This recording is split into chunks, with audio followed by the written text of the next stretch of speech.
What is adverse conditions? On the website eldoceonline.com, they say, from Longman Dictionary of Contemporary English, adverse conditions, conditions that make it difficult for something to happen or exist. The expedition was abandoned because of adverse weather conditions. What the hell? Will you take part in my life? Alright, so your logbook and understanding your hours is key to being successful as a truck driver. With all these new rules that Fmcsa and all these guys put out and tweaking the hours of service, I'm trying to dumb this down for y'all. Hopefully I got this right, because if I didn't, then I'm a dummy too. And that's okay, because we're learning this together. So this is what I grasped from this, and please comment down below if I got something wrong, because we're here to get it right. What's going on, mother truckers? So let's try and explain this hours of service. So the federal government has overturned 4 key parts to a road safety law that truck drivers said slashed their pay and left them more reckless than ever. So let's go into this, right? So I don't care what your mama told you, but your logbook is everything. This is actually a paper log, the good old days. These days, everything's done by an app. And yes, it's easier, people hate it, but it's still the same fundamentals. I just want to make it clear, learning and understanding the logbook is very important, and if you're getting into trucking, this will all confuse you because it confused me. But I'm making this video for people that are truck drivers over the road right now and just wondering what the rules have changed. So let's get into it. Before we can understand the little tweaks that they've made, you need to know the old school rule, right? So let's keep it simple. You do your pre-trip inspection for 15 minutes, 30 minutes, whatnot, and then you start driving. Within that 8 hours, in the old rule, you would have to basically take a break within those 8 hours. Now, this is where there's a tweak to the rule. Driver may take their 30-minute rest period after the 8 consecutive hours of driving. Previously, drivers had to take their rest period within those 8 hours, which some said was disruptive. They say this little tweak might be a game changer because when you're driving, you get a good flow going on. But if you got to take a break within those 8 hours, you got to stop at the truck stop, got to go get a hot dog, take a shit, do all these things, messes up your time, man. So with that said, I mean, this might really help. So here's the second part to that 30-minute break that's going to help me as a mover. So check this out.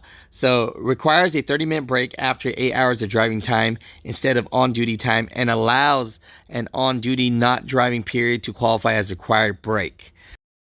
Yo, so this one's a game changer for me, man, especially as a mover. So for you OTR truck drivers out there or what have you, just say you're non-touch, you're going to the warehouse, you're going to the shipper, you're backing up, they're offloading or loading you, and in the past you would have to run down your clock and stay on duty. But now you count that as a break.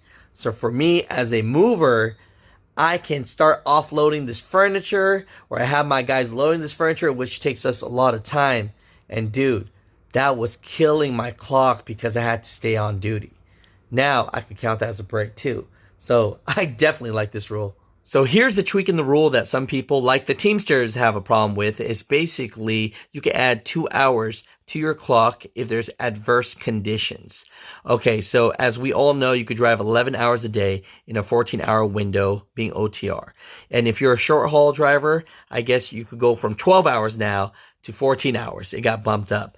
Now, the problem is they're thinking that people are going to take advantage of this. Now you're going to be driving 2 more hours every day on the road. I don't know. This one seems interesting.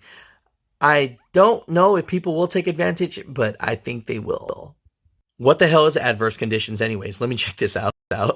Hey, Google, what the hell is adverse conditions? Sorry, I don't have any information about that. Hey, what is adverse conditions? On the website eldoceonline.com, they say, from Longman Dictionary of Contemporary English, adverse conditions, conditions that make it difficult for something to happen or exist. The expedition was abandoned because of adverse weather conditions. What the hell? And let's be honest, a lot of people were using personal conveyance all the damn time for this. So this is why I think they came up with this rule. So in the past, drivers had to take one 10-hour rest period every day and spend at least 8 hours in the berth. Some said this was not realistic to how drivers' work hours play out. So, this is very true. I feel for this one.